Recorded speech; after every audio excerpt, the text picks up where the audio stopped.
شيء جود لما بيمنا ما بتمنى بلا أميد جملة بلا أميد جملة دتوانيد بتشي تناو بناء برلمان على كيفك شوية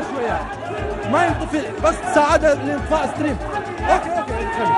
عليك من اسمناو بناكوا لقل ما بين الروشيا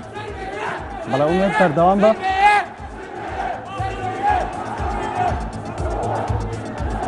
والدبينيت هاتنا أما بناي برلماني عراقة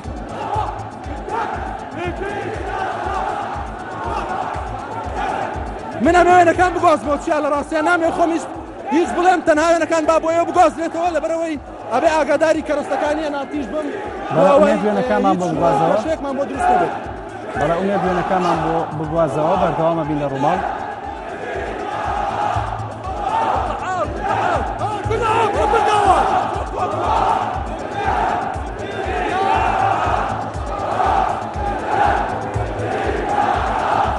شي عقل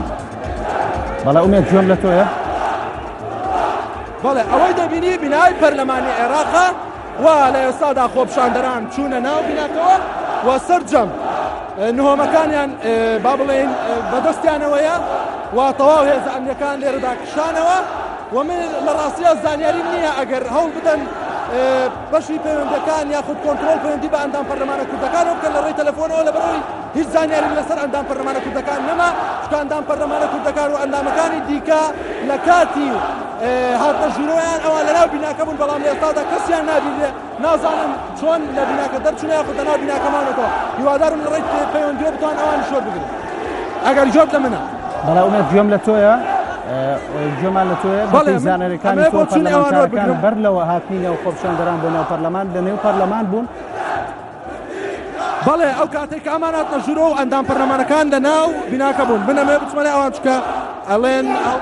نحن ضد المحاصصة، نحن نلتزم بأوامر حزبين إما بفرماني سيد قائد سيد مقتدى صدر تادوا قطري خين مال تجيدا بشكاري وطائفية إما بريان والسنة والشيعة وكرد وصابي همومان بيك